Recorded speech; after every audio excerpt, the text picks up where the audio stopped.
All right, for our main story, Crypto World's Tanea McKeel spoke with Stephen Lubka, head of Swan Private, for his take on where Bitcoin prices could be headed and how the launch of Trump family meme coins could play a role in crypto price action.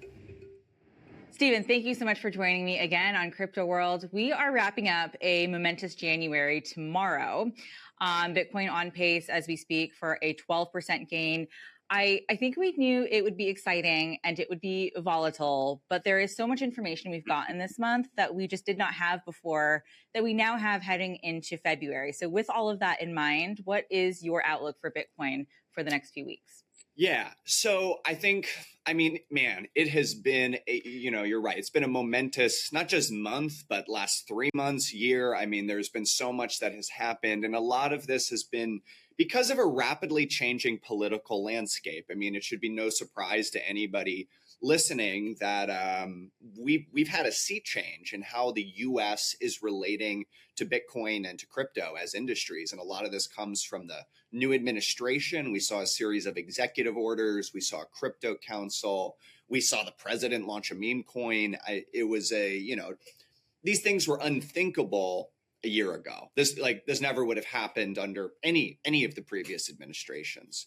And so I think what the market, what listeners and what investors need to know is that all of these events have what I would call like a long tail, in that they will each on their own trigger a series of other events. Today, we just got I believe it was the Czech National Bank is investigating, looking at Bitcoin as a reserve asset. That's a cause and effect from the US talking about Bitcoin. And I expect there will be a number of these things and other countries taking more positive actions, large financial companies moving in. We had the repeal of SAB 121 that allows the banks to custody crypto and to do Bitcoin products.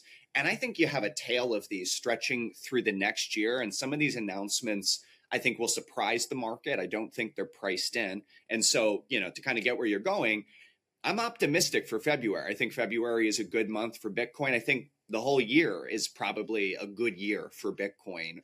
And I do not think the market has adjusted to everything that has changed yet. So we're at above 100K now. Many people are looking at 200K, possibly more, given everything that we've learned in January by the end of the year.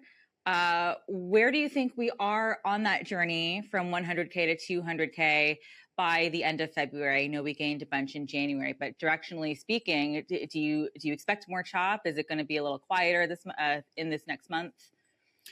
Always hard to make short-term price calls, but seeing it above 110 in February would not surprise me. I think that's an easy threshold to get. I think we're at like 106 right now, and Bitcoin's been moving up. We'll see where that goes.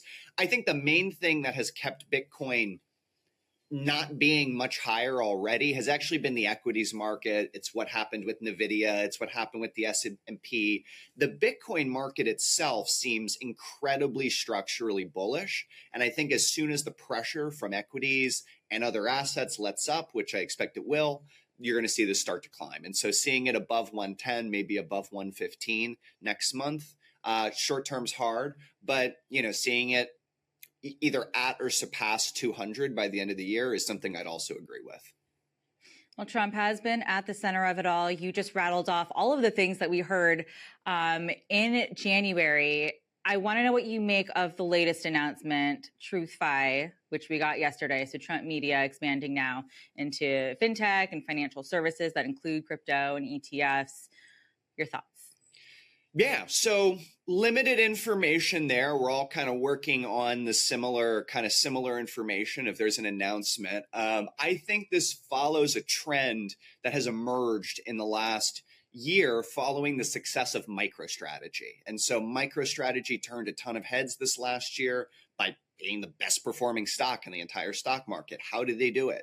With a Bitcoin treasury strategy. So they bought Bitcoin, they issued debt to buy Bitcoin, they issued complex financial products to buy Bitcoin, and the market rewarded them to a massive effect. And so you've seen a lot of other companies either follow that playbook directly, like Metaplanet, like Semler Scientific, or more indirectly, some of the mining companies, or some companies like the Donald Trump media company, which just is, I think it's just going to buy. It's going to buy Bitcoin or maybe other crypto, and we'll see if they actually go all the way. But I think it's part of this trend where this will be a big story this year of many more companies coming in to incorporate Bitcoin as a treasury asset and perhaps implement more complex kind of financial engineering to get more Bitcoin. Yeah, absolutely. What is sort of the downside risk here? I had a lot of conversations yesterday that sounded similar to the ones that I had when we saw the launch of the Trump meme coin and the Melania coin. I mean, to what extent is it a bad look for crypto, an industry that has spent more than a decade, wanting to be taken seriously and working very hard to be taken seriously? Does, the rise of meme coins and just more products into the market kind of keep crypto at the kids' table?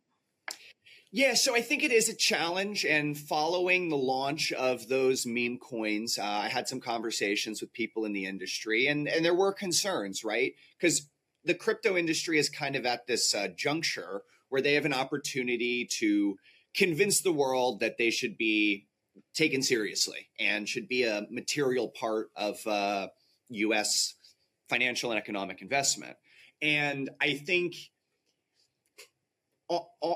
on average, this makes it a little bit harder because you're saying, okay, what do you guys do? Well, you do meme coins. Like, it's hard to take that super seriously. I don't think it'll impact too much, but it is a hurdle to overcome. I think it does add some challenges. And it's part of a larger story of kind of a tale of two markets. And this is something we've seen this year that's been notable.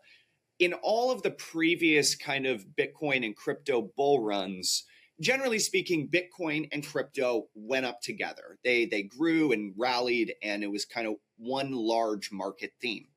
What we've seen in the last year has been an incredible divergence between the performance of Bitcoin and others, whether it's Ethereum, whether it's meme coins.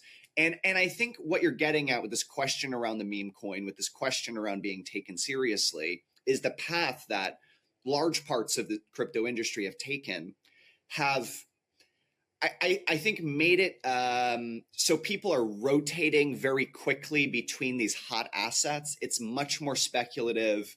It's much more like gambling. And, whoever is not trying to do that, the projects or the companies that aren't trying to do that, I think are getting drowned out by all the noise and activity from meme coins and so on.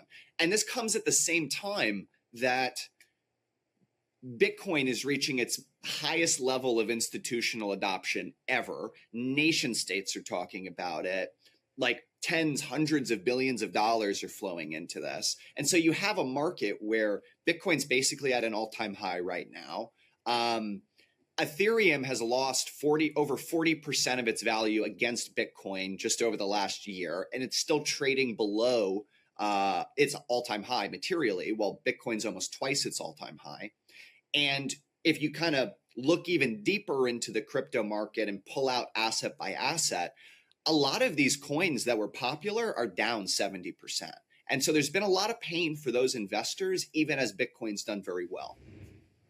Okay, that's all.